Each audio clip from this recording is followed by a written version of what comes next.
প্ৰিয় বন্ধু-বান্ধৱীসকল, এই 8বিধ পাচলিত পোৱা গৈছে ফিতাপেলু। এই পাচলিবোৰ সাৱধানে খাওক। আজিৰ ভিডিঅ'টোত আমি জনাম যে কি সেই 8বিধ পাচলি, যিবোৰ আমি সুস্থ থাকিবলৈ খাবও লাগিব, কিন্তু আমি সাৱধানে খাব লাগিব। সেই পাচলি কেইবিধ কি কি আজিৰ এই ভিডিঅ'টোত জানিব পাৰিব আপোনালোকে। সেই পাচলিবোৰ খালে বা ফিতাপেলুৰ কণী যদি আমাৰ পেটলৈ যায়, তেনেহ'লে কি ক্ষতি হ'ব পাৰে, কি সম্ভাৱনা হ'ব পাৰে, কি জটিলতা আহিব পাৰে বা কেনে ধৰণৰ সাৱধানতা বা কিদৰে খাব লাগিব এই পাচলি কেইবিধ, এই গোটেই কথাখিনি জানিবলৈ সম্পূৰ্ণ ভিডিঅ'টো শেষলৈকে চাওক। গোটেই বছৰটো যদি আপুনি সুস্থ আৰু নিৰোগী হৈ থাকিব বিচাৰে, তেন্তে শাক পাচলি ফল মূল আপুনি খাবই লাগিব, কিন্তু আমি অলপ সতৰ্কভাৱে খাব লাগিব।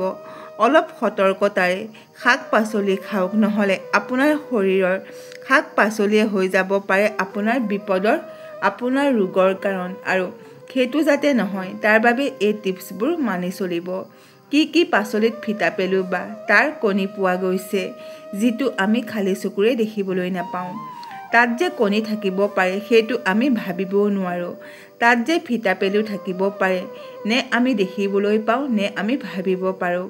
আৰু সেইকাৰণে আমাৰ সৰ্বনাশো হৈ যায়। আজিৰ ভিডিঅ'টোৰ আৰম্ভণিতে আমি আপোনালোকক জনাম সেই পাচলিবোৰৰ বিষয়ে। সেই পাচলিবোৰ হ'ল সকলোৱে চিনি পোৱা পাচলি, একেবাৰে সাধাৰণ পাচলি, যিবোৰ আমি গোটেই বছৰটোতে মাজে মধ্যমে খাই থাকোঁ। এনেকুৱা ঘৰ আছে য'ত এই পাচলিবোৰ সদায়ে প্ৰায়ে ৰন্ধা হয়। তেন্তে জানো আহক সেই পাচলি কেইটা কি কি। ইয়াৰ ভিতৰত প্ৰথমটো হৈছে পটল।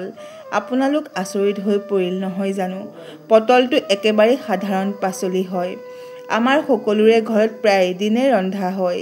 অন্তত মধ্যবিত্ত পৰিয়ালততো থাকেই। গতিকে এই পটলৰ বীজত ভালদৰে শুনি লওক, পটলৰ বীজতেই পোৱা গৈছে ফিতাপেলুৰ কণী, আৰু পটলৰ গাত আছে ফিতাপেলু, যিটো আমি কোনেও খালী চকুৰে দেখিবলৈ নাপাওঁ, কিন্তু কিছু সাৱধানতা অৱলম্বন কৰিব পাৰোঁ।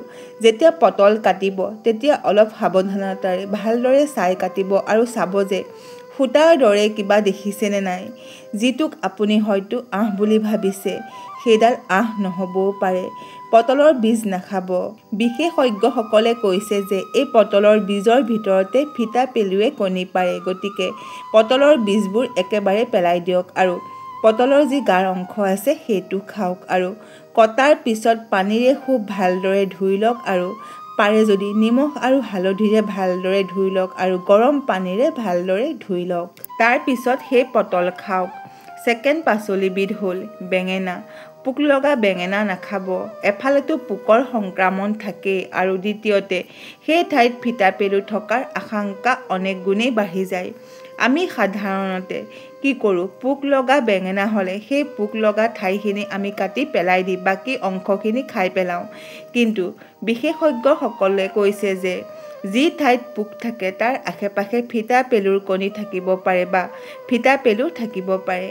সেইকাৰণেই নিজৰ স্বাস্থ্যৰ কথা ভাবি, নিজৰ জীৱনৰ কথা ভাবি পাৰিলে সম্পূৰ্ণ বেঙেনাটো পাৰিলে পেলাই দিয়ক। যদি পেলাই নিদিয়ে, তেন্তে অলপ নিমখ সানি গৰম পানীৰে ভালদৰে ধুই তাৰ পিছত খাব। দুবাৰ যাতে সেইখিনি গৰম হয়, কাৰণ বিশেষজ্ঞসকলে কৈছে যে এনেকুৱা কিছুমান বিষাক্ত ফিতাপেলু আছে, যিবোৰ আচলতে পৰজীৱী, যিটো কিন্তু হাই টেম্পাৰেচাৰতো নমৰে। বহু সময়ত সেই ফিতাপেলুৰ কণী বা তাৰ কিছু অংশ গলি নাযায় বা নমৰে। এইবোৰ কিন্তু এটা ৰিপৰ্টত বাহিৰ হৈছে। 3 নম্বৰ পাচলিবিধ হৈছে য'ত ফিতাপেলু পোৱা গৈছে বা তাৰ কণী পোৱা গৈছে, সেইটো হ'ল জিকা। জিকাৰ তৰকাৰী সকলোৰে ঘৰতেই সচৰাচৰ ৰন্ধা হয়, আৰু এই পাচলিবিধ কিন্তু বহুত উপকাৰীও হয়। পটল, জিকা আৰু বেঙেনা সাৱধানতা কি যে কটাৰ সময়ত ভালদৰে চাই ল'ব, আৰু যি ঠাইত কোনো ক'লা দাগ বা কোনো ধৰণৰ পোক লগাৰ দৰে দেখিবলৈ পায়, তেন্তে সেইখিনি যিমান পাৰে কাটি পেলাই দিয়াৰ চেষ্টা কৰক। আৰু অৱশ্যে প্ৰথমে পানীৰে ধুই ল'ব, তাৰ পিছত আকৌ আগৰ দৰে নিমখ হালধি সানি গৰম পানীৰে ধুই ল'ব, তাৰ পিছত ৰান্ধিব। ইয়াৰ পিছৰ পাচলিটো হ'ল আমাৰ একেবাৰে চিনাকি পাচলি আৰু সকলোৰে অনেক প্ৰিয়, সেইটো হ'ল কচু শাক। কচুৰ লতি, মান কচু, য'ত ফিতা পেলুৰ কণী বা ফিতা পেলু পোৱা গৈছে বুলি গৱেষকসকলে এটা ৰিপৰ্টত জনাইছে। ইয়াতো একেধৰণৰেই সাৱধানতা অৱলম্বন কৰিব লাগিব। প্ৰথমে কটাৰ সময়ত আপুনি ভালদৰে চাই ল'ব লাগিব আৰু কোনো অংশ যদি আপোনাৰ সন্দেহজনক বুলি মনলৈ আহে তেন্তে বহু বেছি অংশ কাটি পেলাই দিয়ক আৰু তাৰ পিছত নিমখ আৰু হালধি সানি গৰম পানীৰে ভালদৰে ধুই তাৰ পিছত ৰান্ধিব। আৰু ইয়াৰ পিছত যি পাচলিবিধৰ কথা ক'বলৈ গৈ আছোঁ য'ত ফিতা পেলু পোৱা গৈছে সেই পাচলিবিধ হৈছে এই প্ৰচণ্ড শীতকালত আমাৰ সকলোৰে প্ৰিয় ফুলকবি। আমি দেখিবলৈ পাওঁ যে ফুলকবিত বিভিন্ন ঠাইত বিভিন্ন অংশত পোক বা বিভিন্ন ধৰণৰ সমস্যা থাকে। আমি বহুতেই এই ফুলকবি নিমখ আৰু হালধিৰে ভাপ দি খাওঁ আৰু সেই ফুলকবিত ফিতা পেলু পোৱাৰ সম্ভাৱনাও আছে বুলি কৈছে বিশেষজ্ঞসকলে।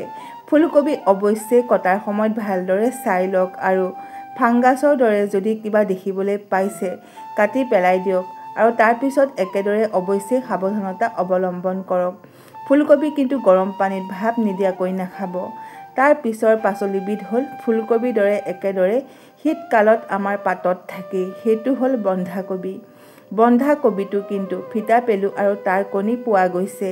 সেইকাৰণে ফুলকবিৰ দৰে বন্ধাকবিৰ ক্ষেত্ৰতো বিশেষজ্ঞসকলে কৈছে যে কটাৰ সময়ত ভালদৰে নজৰ দিব লাগিব আৰু অলপ সময় লগাই ধৈৰ্য ধৰি কাটিব লাগিব আৰু তাৰ পিছত একেদৰে গৰম পানীত দি নিমখ হালধি দি ভাপ দি সেই পানীখিনি পেলাই দি আকৌ ভালদৰে ধুই ৰান্ধিব লাগে। ইয়াৰ পিছৰ পাচলিবিধ হৈছে গাজৰ। মানে শীতকালৰ বেছিভাগ পাচলিতেই এই ফিতা পেলুৰ সম্ভাৱনা বেছিকৈ পোৱা গৈছে। গাজৰৰ ক্ষেত্ৰত যি কথাটোৰ কথা মনত ৰাখিব লাগিব যে গাজৰৰ ভিতৰৰ অংশতকৈ গাজৰৰ বাহিৰৰ অংশত ফিতা পেলুৰ সৰু সৰু কণী পাইছে বিশেষজ্ঞসকলে। সেইকাৰণে গাজৰ যেতিয়া কাটিব গাজৰ ওপৰভাগ একেবাৰে ডাঠকৈ কাটি পেলাই দিয়াৰ চেষ্টা কৰক আৰু তাৰপিছত বাকী পাচলিবোৰৰ বিষয়ে যিদৰে জনালোঁ একেদৰে নিমখ আৰু হালধি সানি গৰম পানীৰে ধুই তাৰপিছত ৰান্ধক। ইয়াৰ পিছৰ পাচলিবিধ হ'ল আমাৰ খুবেই পৰিচিত কেপচিকাম। কেপচিকামৰ ভিতৰত যি অংশ মানে ভিতৰৰ অংশত মাজৰ ভাগত এটুকুৰা মোটা লেয়াৰ থাকে আৰু চাৰিওফালে গুটিবোৰ থাকে। সেই বগা লেয়াৰটো আৰু বীজবোৰ অৱশ্যেই পেলাই দিয়ক। বিশেষজ্ঞসকলে কৈছে যে ফিতা পেলুৰ কণী বা ফিতা পেলু সেই বীজ বা সেই লেয়াৰৰ মাজতেই থকাৰ সম্ভাৱনা আছে, তাৰ গাত নহয়। অৱশ্যেই ভিতৰৰ যি বগা অংশ বা বীজ অৱশ্যেই পেলাই দিয়ক। ঠিক আগৰ পাচলিবোৰৰ দৰে ধুই পৰিষ্কাৰ কৰি লৈ ৰান্ধিব। এই 8বিধ পাচলি সকলোতকৈ গুৰুত্বপূৰ্ণ কথাটো হ'ল যে এই 8বিধ পাচলি আমি কেঁচাই খাওঁ। আজিৰ পৰা এই 8বিধ পাচলি কেঁচাই নাখাব। আমি চালাডতেই কওক, চাওমিন নুডলছৰ সৈতেই হওক বহু লোকে এইবোৰৰ ওপৰত কেঁচাকৈ ছটিয়াই খায় বা খাবলৈ ভাল পায়। সুস্বাস্থ্যৰ কাৰণে নিজৰ নিৰাপদৰ কাৰণে এই 8বিধ পাচলিৰ ভিতৰত যদি কোনোটো যদি কেঁচাই নাখায় তেনেহ'লে ভাল হয়। এই সন্দৰ্ভত আপোনালোকে অনেকেই ক'ব যে আগতেতো হোৱা নাছিল, তেন্তে জনাই থওঁ যে এয়া কিয় বেছি হৈছে। বিশেষজ্ঞসকলে কৈছে যে এতিয়া বেছিভাগ পাচলিবোৰ কীটনাশক বা ৰাসায়নিক সাৰ পোক মাৰিবলৈ বিষাক্ত কীটনাশক ব্যৱহাৰ কৰা হয় আৰু ফচল ভাল হ'বলৈ খুব তীব্ৰ ৰাসায়নিক সাৰ ব্যৱহাৰ কৰা হয়। এই কাৰণেই ফিতা পেলু থকাৰ সম্ভাৱনা বাঢ়ি গৈছে। এতিয়া জানো আহক ফিতা পেলুৰ কণী বা ফিতা পেলু আপোনাৰ পেটলৈ গ'লে কি হ'ব পাৰে। বিশেষজ্ঞসকলে কৈছে যে ফিতা পেলু যদি এই পাচলিবোৰৰ মাধ্যমেৰে আপোনাৰ পেটৰ ভিতৰলৈ যায় তেন্তে মূৰলৈকে যাব পাৰে। ফিতা পেলু কেৱল মূৰলৈকে যোৱাটোৱেই নহয়, ব্ৰেইনলৈ গৈ ব্ৰেইনৰ ঘিউবোৰ হৈছে ফিতা পেলুৰ খাদ্য। নীৰৱে আপোনাৰ ব্ৰেইনৰ খাদ্যবোৰ খাই পেলাব ফিতা পেলুৱে আৰু অনেক পেচেণ্টৰ কিন্তু ধৰা পৰিছে তেওঁলোকৰ অসহ্য মূৰৰ বিষ। কোনো ঔষধতেই মূৰৰ বিষ ভাল হোৱা নাই। বহুত টেষ্ট কৰাৰ পিছতো ধৰা পৰা নাই। বহু সময়ৰ পিছত মানে বহুখিনি সময় অতিবাহিত কৰাৰ পিছত জানিবলৈ পোৱা গৈছে যে তেওঁলোকৰ ফিতা পেলু মূৰলৈকে উঠিছে। এইটোতো আমি চকুৰে দেখা নাপাওঁ। বিভিন্ন ৰিপৰ্ট বিভিন্ন ষ্টাডি কৰি সেই কথাখিনি আপোনালোকৰ ওচৰত তুলি ধৰিছোঁ। ইয়াৰ লগত আপোনাৰ হ'ব পাৰে লিভাৰৰ প্ৰব্লেম, পেট বেয়া, বমি, পেটত নানা ধৰণৰ সংক্ৰামক। এই ইমানবোৰ গুৰুত্বপূৰ্ণ সমস্যা বা ইমানবোৰ সমস্যা কিন্তু ফিতা পেলু কোনো ধৰণৰে আপোনাৰ পেটলৈ গ'লে, পেটত তাৰ কণী গ'লে হ'ব পাৰে।